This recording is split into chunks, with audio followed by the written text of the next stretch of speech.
Happy birthday to this album and everything. Yeah. We're celebrating the 42nd anniversary of the self-titled album Bad Brains from the band Bad Brains.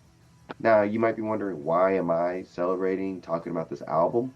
Well, the thing is, I never listened to Bad Brains. Well, like growing up, I never consistently listened to them. And I've heard a few songs here and there, I know about them, but I never actually listened to this album fully. And I just found out that this past week it was their 42nd anniversary for this album. So I was like, well, I got my YouTube, I'm trying to discover more music. This is a perfect time to finally listen to this album. And I did. And yeah, so I feel like I'm officially a real punk kid now because I know some bad brains. Yeah, so a little background on this album and everything. Bad Brains were originally a band called Mind Power that were doing more jazz fusion style music back in like the late 70s. And they got frustrated with their style of music because they felt they were being really like boxed in. They couldn't branch out and everything. And so uh, their old vocalist came and like showed them like punk music from England, like Sex Pistols and stuff like that, and it helped like bridge, like open their mind a little bit and want them to push out and do faster, harder playing music, and so that's where the Bad Brains came about, and apparently they played some like free show in their hometown, Washington D.C. that created a real buzz back in the day, and that really helped them catapult themselves into this new genre of hardcore punk music that they infused with reggae music and everything, and that's how they were able to explode so well and become who they are for today and everything. This band and this album eluded me for a very long time. I don't know what it was, but I just didn't want to get into them, I think. Was one, it was made before I was born and everything. And I remember seeing it here and there, and I just thought, oh, that's just too old. It's gonna sound bad. It's gonna sound like crap. I don't want that. And I just like a lot of old stuff, I would always just write it off because no one like gave it to me, or like I just had no interest in it and whatnot. And I think also another big thing, I'm thinking about it now, the big Yellow album, I don't like Yellow. And Yellow was a big turnoff for me. So I just always look at it and it would just look like an ugly album cover to me. And now that I'm older, I'm more open to things and willing to experiment more. I don't care about stuff like that. So I was happy to check out this album and everything. And I could say I definitely 100% understand how big of an influence Bad Brains are to punk, hardcore, metal to some extent. They really, really, really like influenced a lot of bands that I like. I didn't even realize it. And what I realize is I think a lot of bands that I like that are hardcore, punk, and everything, they take so many things from Bad Brains here in terms of like the riffs, the odd breakdowns that they do in here. They're not like typical like heavy breakdowns and like hard songs these days, but they break down their songs, and you can see how like they took those ideas of slowly building up towards the breakdown and put it into modern day songs and everything. The positive style singing in their lyrics, PMA, positive mental attitude and everything. Like a lot of hardcore sounds crazy and sounds wild, but it has a positive message a lot of the times. And I think this is one of those grassroots and starting points that a lot of those bands took and still apply to their music now.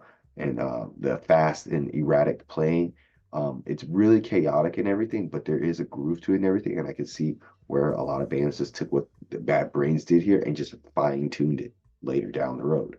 And as I was listening to it, I understand why it had to happen back in the 80s. And like it was just a perfect time, perfect storm for this album to come out because it just feels like so much raw energy is coming out and people needed to get it out at that time in some way because like I said, the band was like at a jazz fusion band and they weren't getting their creative needs fulfilled.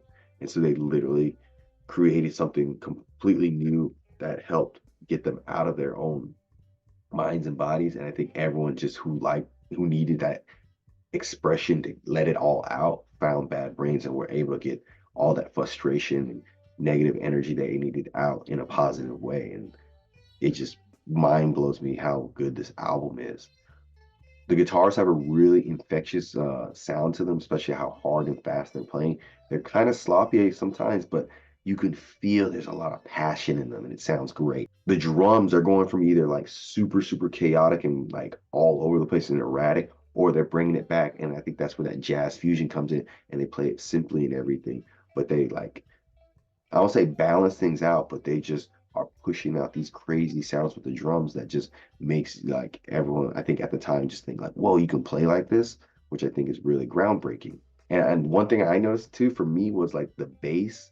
It had like a weird buzzing sound to it throughout the whole album and everything.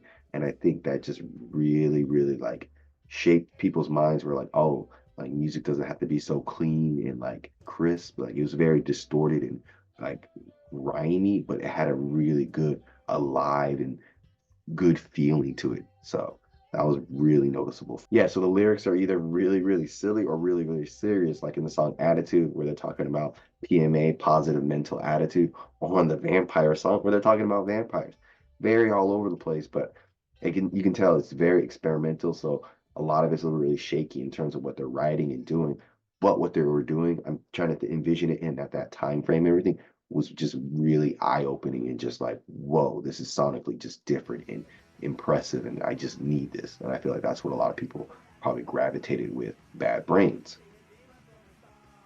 However, I won't say this is a completely perfect album, and I think other people might say that as well, because for it being as groundbreaking it is very chaotic and messy.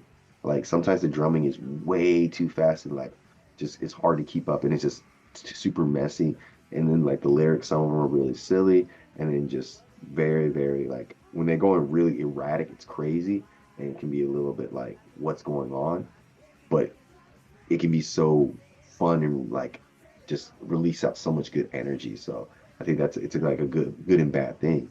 And then also I think they did a good job of bringing in the reggaeton songs, and well, not reggaeton, but reggae songs to really calm things down and just really like pace things out well. The reggae songs are really nice here, and I'm not a big fan of reggae. They sounded really good and everything.